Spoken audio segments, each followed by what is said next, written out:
wax kasta oo nin lagu xusho waxaan oran lahaa haddii anigu aan tala siinayo deeqsinimada ha ku xushaan waxaasoo dhan hal ilmo oo yaroo dhasho maama kugu yiraa baa waxaad ku iloobaysaa wax kastoo lagaa bixiyo geel haddii lagaa bixiyo hanti haddii lagaa bixiyo wax kasta oo lagaa bixiyo hal ilmo hooyo kulabaad ku qaboobsaad ku ilaabaysaa waxaan ka bilaabayaa gabdhaha singalka ahayn weli guursan talada aan siinayaa waxay tahay guurka waxa dhici karaysa inay markii banaanka joogto sawir ka aaminsan tahay sida imika intan dambe badan oo kale waxay arkaysaa dumar badan baad imika arkaysayo deerag dhibay waxaan oran lahaa sawirka guurka ka aaminaysaan mar walba ha noqdo sawir qurux badan sababtan sida u leeyahay waxa weeyaan guurku qasaaro ma laha gabadha markay guursato alxamdulillah ilaahay ubad buu siinaya nin hadaad guursato ilmo u dhasho oo kugu xumaado oo kullabaad guurto guurku marnaba qasaaro isagu ma leh awlaad baad ka helaysaa hadaad lacag ku raadiso ilaahay ku siiyo mooyaan arid helaynin marka qasaaro anigu umaba arka guurka totalinu qasaaray ha ka cabsanaa oran lahaa qof la mid ma jiro gabdho badan baan arkaayo dhaada guurkii ma kuwaan ka cabsano laga cabsiya adduunyada qofba ilaahay sibuu abuuray nin xun haduu jiro nin fiican baa jira sida naag xun hadii jirto naag fiican u jirto aba gabadh xun hadii jirto gabadh fiican bil aadamku ma aragtay mid kale oo oran lahaa gabdhaha shuruudiyan guurka lagu xirin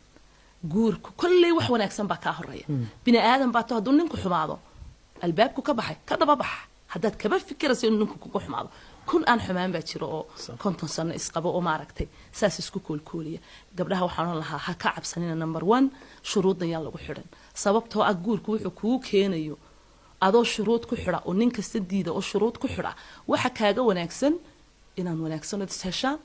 ma aragtay isfahamtaan xiriirdan ka dhex dhaco shuruud la'aan ku guurso sababtoo ah marka la shuruud la'aan dib waxa jira waxyaabo badan oo gabdho markay singalka yihiin guurka lagu xiro waxaasoo dhan hal ilmo oo yaroo dhasho maama kugu yiraa baa waxaad ku iloobaysaa wax kastoo lagaa bixiyo geel haddii lagaa bixiyo hanti haddii lagaa bixiyo wax kasta oo lagaa bixiyo hal ilmo hooyo kulabaad ku qaboobsaad ku ilaabaysaa taasi waa taa waxyaabo badan oo dooq ahaan lagu xusho haddii aniga ay ra'yiga qaadan lahaayeen saran lahaa ra'yi gabdhaha ku darso waxaan la markaad xulanaysaa quruxda xaragada adduunka wax kastaaba meel buu ku egay marka la isguursado يعني waxyaabaha qaar ba wax leeyahay imika tusaalaba hadii wax kasta oo nin lagu xusho waxaan oran lahaa hadii anigu aan tala siinayo deeqsinimada ha ku xushaan waa waxa kaliya la garto dabeecad marka la isguursado xoogaa laga yaabaa in isbedesho wax kasta way isbedelaan laakiin xilliga xiriirku wiilka iyo gabadha ka dhaxeeya ninka deeqsiga ah gurigii marka timaadana waa deeqsigii isma bedelayo aniga hadii wax iga maqla xooran la shuruudda kaliya ee aad ku xulataa deeqsinimada ha noqoto ninku markuu deeqsiyo wax kasta oo kasta